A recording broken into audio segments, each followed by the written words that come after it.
Hi everybody, welcome to our continuing discussion on inheritance. So far we've been looking at all of, some of the major patterns of inheritance, but I want to review a few of those and then start talking about chromosomes and issues that can arise with chromosomes. So let's jump right in.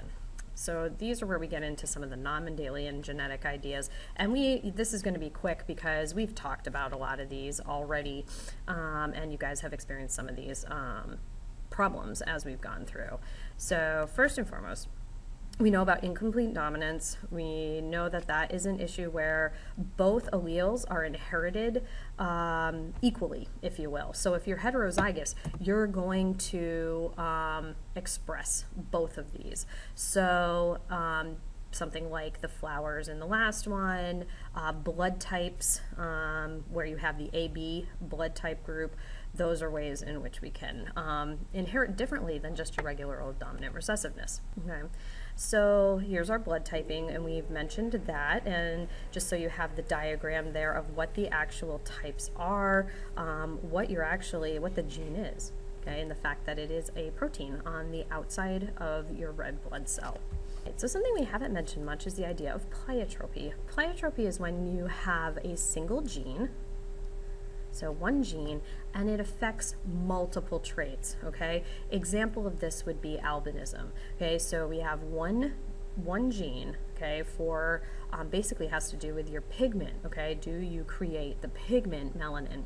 And with that comes a plethora of traits of just being homozygous recessive for that one gene, okay?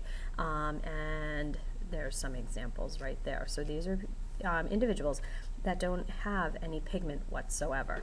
Epistasis, we started talking about. This is one gene masking the expression of a second.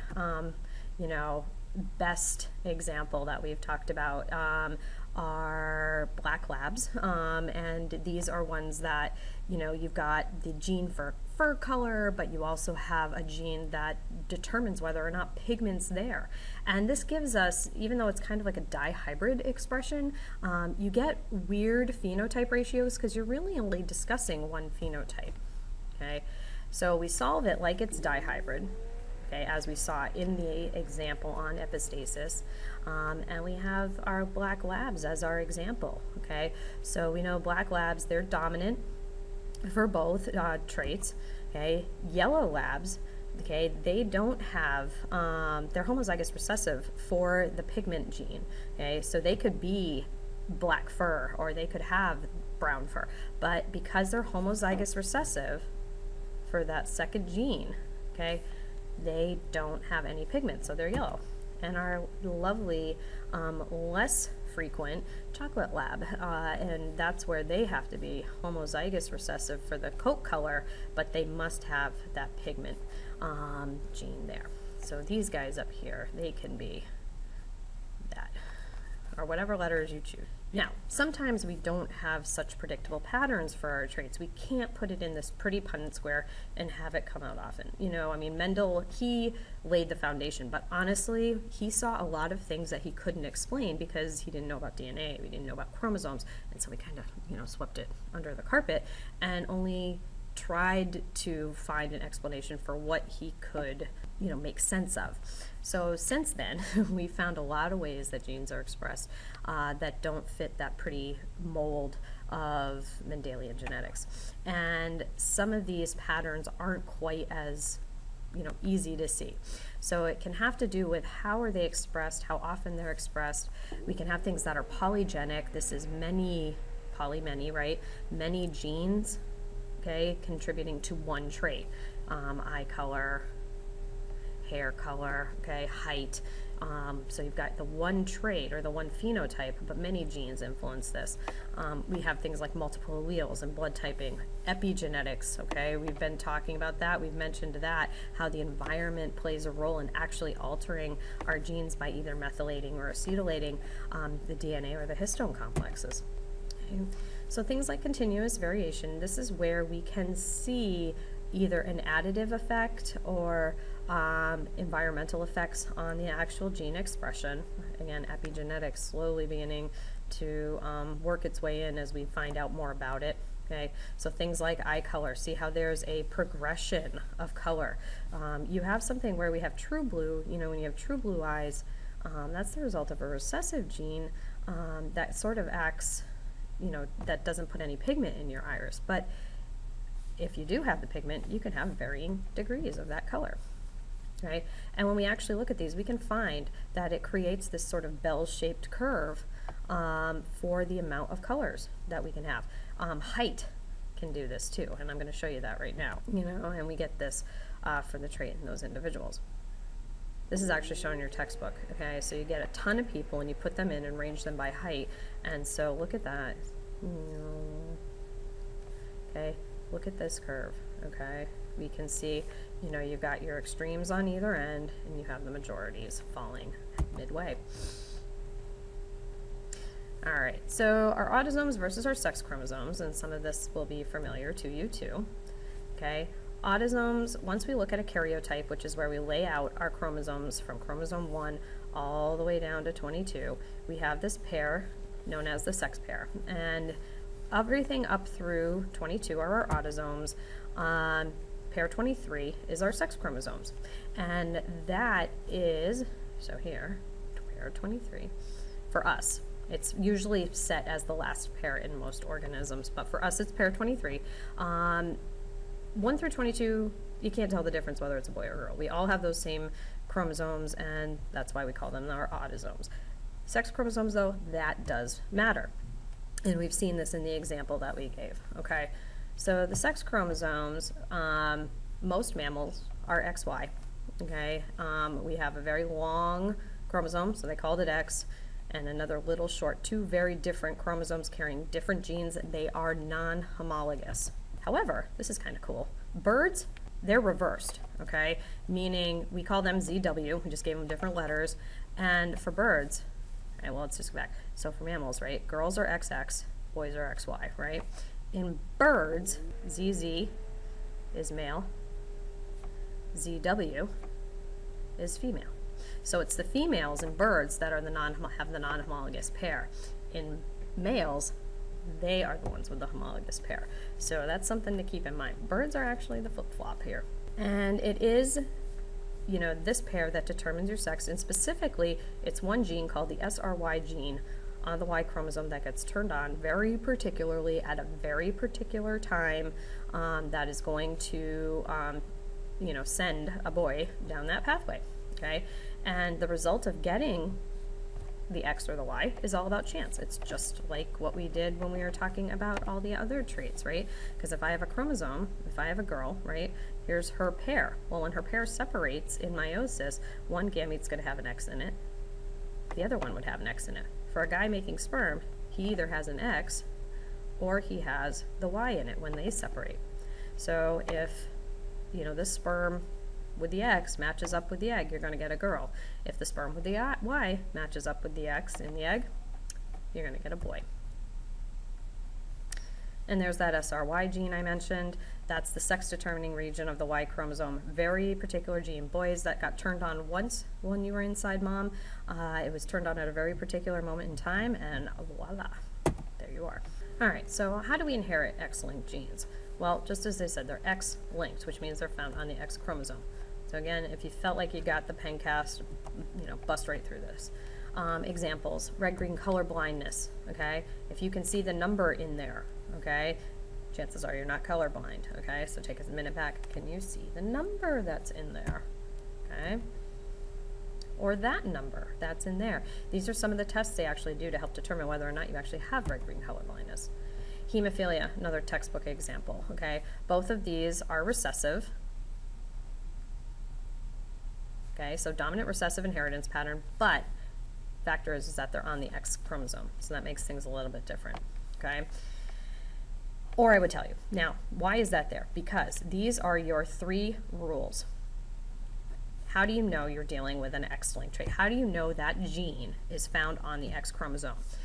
For our case, for what we're doing, those are the 3 rules. If the problem is about color blindness, if the problem is about hemophilia, or I tell you.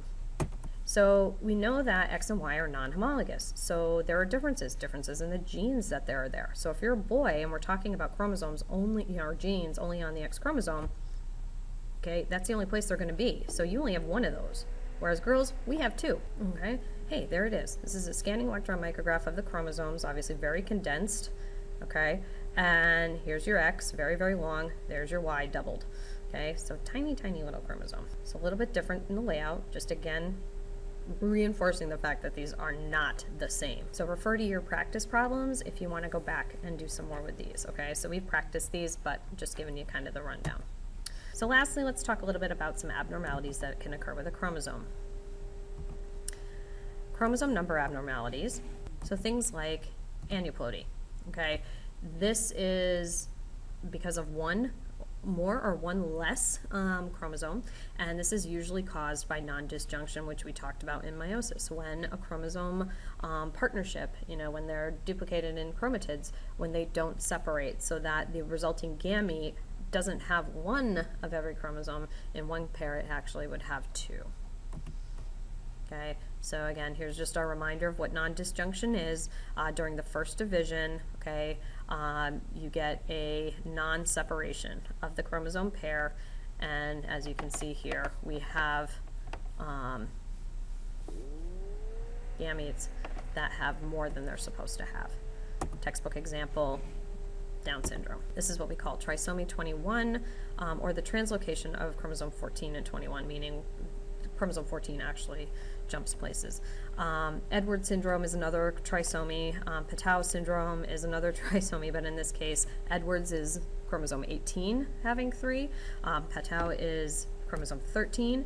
You can have aneuploidy with the sex chromosomes, Turner syndrome in girls. These are all girls. They would either have one X instead of having 2, and I've actually had some students before who've had Turner syndrome.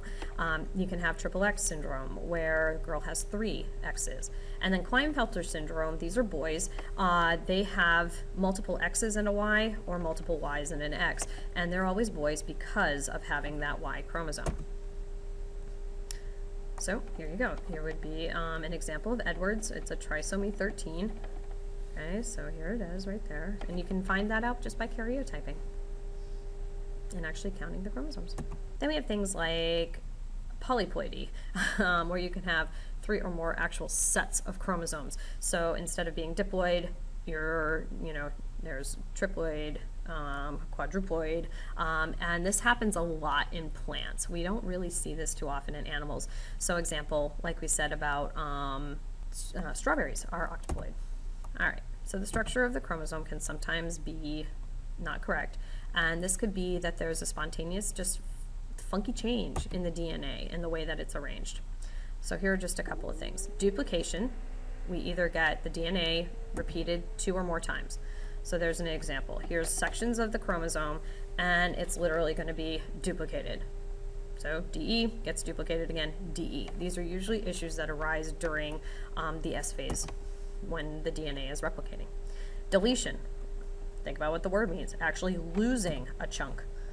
Okay, so instead of going A, B, C, D, E on the chromosome, in just terms of marking location, we get A, B, D, E. So missing a chunk could mean missing of some big genes. Inversion, okay, oriented in the reverse direction. Okay, note here, it goes G, H, I. Here it goes IHG, so there's a flip. This can actually play a huge role because it's that sequence that determines how proteins are made. And then translocation, this one's crazy. Part of one chromosome breaks off and attaches to a totally different non-homologous chromosome. Yikes. Wouldn't want that to happen. So notice here are my 2 non-homologous chromosomes. They actually switch segments. So sort of like a crossover event, except it's happening with non-homologous chromosomes. Ooh, pedigrees. This is where we're going to kind of wrap up today, okay? And we're going to look at how we can actually track traits through generations of families. So a couple of quick things I just want to share with you before we wrap things up. Pedigrees is a way to, like I said, track, and there's some shorthand involved, okay? So just jot this down, okay? If I'm looking at a pedigree, X, that equals a male. Or excuse me, a square equals a male. A circle equals a female. Okay? if I have either that or this, and they're colored in, this means they have the trait that we're talking about. Okay? If this looks like this, married. Or at any rate had kids, but one would hope married. Okay? And from that, you would draw a line right down, and here would be my next generation showing their kiddos. So anybody, or any individual that arises from that, okay, from that union there, these are the kids. So we could say, here's my P generation, here's my F1. Okay, then maybe this girl over here, she gets herself hitched, and they have kids. So something like that. This is what we call a pedigree, and what we're going to do is an investigation where we actually track some traits through multiple generations and figure out their genotypes based on what we see. So there we have it. That's all there is, and so that's how we're going to wrap up our inheritance unit as we go from this into molecular genetics. So take it easy, have a great night, and we'll talk to you soon.